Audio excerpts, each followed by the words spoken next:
សួស្តីអ្នកទាំងអស់គ្នាថ្ងៃនេះខ្ញុំបានតែបកប្រែរឿងនិទានរបស់បរទេសមួយដែលមានចំណងជើងថាម្ហូបឆ្ងាញ់ដែលរឿងនេះនិយាយអំពីបុរសម្នាក់ដែលមានឈ្មោះថា George គាត់គឺជាបុរសម្នាក់ដែលចូលចិត្តញ៉ាំខ្លាំងមែនទែនហើយម្ហូបដែលគាត់ចូលចិត្តញ៉ាំជាងគេគឺម្ហូបដែលធ្វើដោយប្រពន្ធរបស់គាត់នៅឯផ្ទះហើយជារៀងរាល់ថ្ងៃពេលថ្ងៃត្រង់គាត់តែងតែបិទហាងលក់កាមេរ៉ារបស់គាត់រយៈពេល2ម៉ោងដើម្បីត្រឡប់ទៅផ្ទះញ៉ាំបាយស្នាដៃប្រពន្ធរបស់គាត់ប៉ុន្តែចុចមិនមែនជាស្វាមីល្អនោះទេគាត់ក៏ជាមនុស្សចិត្តក្តៅឆាប់ងុំម៉ែនតែងតែធ្វើបាបប្រពន្ធរាល់ថ្ងៃឯមីណាដែលជាប្រពន្ធរបស់គាត់វិញគឺជាមនុស្ស slot boat ឆាប់ខ្លាចនឹងតែងតែធ្វើអ្វីតាមប្តីបញ្ជានៅថ្ងៃមួយនៅតាមផ្លូវគាត់ត្រឡប់ទៅផ្ទះដើម្បីញ៉ាំបាយថ្ងៃត្រង់នោះគាត់ក៏បានឈានចូលតូបលក់សាច់ហើយគាត់បានទិញថ្លើមស្រស់មួយចំនួនព្រោះក្នុងចំណោមសាច់ទាំងអស់គឺគាត់ចូលចិត្តថ្លើមស្រស់ជាងគេដែលគាត់ទិញថ្លើមស្រស់នោះគឺដើម្បីឲ្យមីណាសម្រាប់ចម្អិនអាហារពេលល្ងាចឲ្យគាត់នៅពេលដែលចៅកំពុងតែញ៉ាំបាយថ្ងៃត្រង់នោះមីណាក៏បានប្រាប់ទៅប្តីថាស្ត្រីចំណាស់នៅក្នុងភូមិរបស់យើងគឺបានស្លាប់បាត់ទៅហើយឯសាកសពរបស់គាត់កំពុងតែដំកល់នៅក្នុងវិហារនៅក្បែរផ្ទះយើងនេះឯងចំណែកឯមជ្ឈមរបស់គាត់គឺមិនទាន់បិទនៅឡើយទេព្រោះក្រែងលោមានអ្នកណាចង់ទៅជួបឬក៏ចង់លាគាត់ជាលើកចុងក្រោយ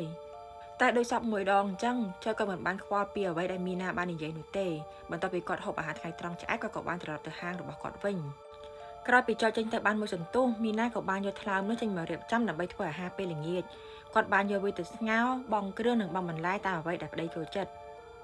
ពេលដែលឃើញថ្លើមនោះបានឆ្អិនហើយគាត់ក៏បានហាន់វាមួយចំណិតយកមកភ្លក់វាមានរសជាតិឆ្ងាញ់ខ្លាំងមែនទែនឆ្ងាញ់ជាងដែលគាត់ធ្លាប់ធ្វើរាល់ដងគាត់ក៏បានហាន់មួយចំណិតទៀតយកមកភ្លក់មួយចំណិតហើយមួយចំណិតទៀតដោយមិនអាចហាមខ្លួនឯងបានរហូតដល់គាត់ដឹងខ្លួនម្ដងទៀតថ្លើមនោះគាត់បានហូបអស់បាត់ទៅហើយ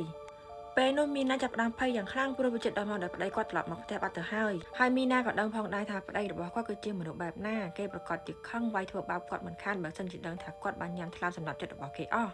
តែមីណាក៏មិនដឹងធ្វើយ៉ាងម៉េចនោះទេព្រោះពេលល្ងាចបាត់ទៅហើយនឹងមិនដឹងទៅរកថ្លើមមកពីណានោះទេ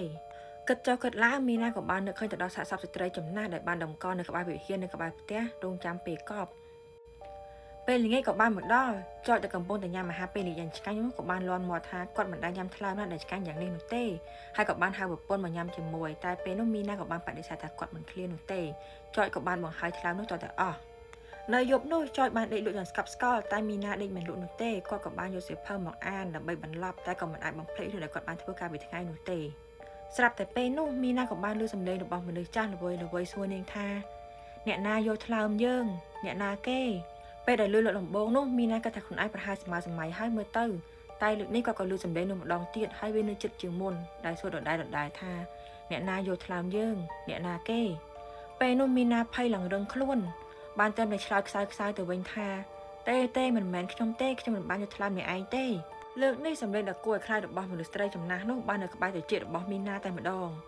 អ្នកណាយកថ្លើមយើងអ្នកណាគេដោយខ្លាចពេកមីណាមិនដឹងធ្វើម៉េចបានត្រឹមតែលើកដៃចង្អុលទៅចចហើយនឹងបាននិយាយថានៅគាត់បានស៊ីវាក្រោយពីមីណាឆ្លើយចប់ភ្លាមភ្លើងទាំងអស់នៅក្នុងបន្ទប់ត្រូវបានរលត់ឈឹងឬសូរតែសំឡេងស្រែករបស់ចចដែលស្រែកឮទៅ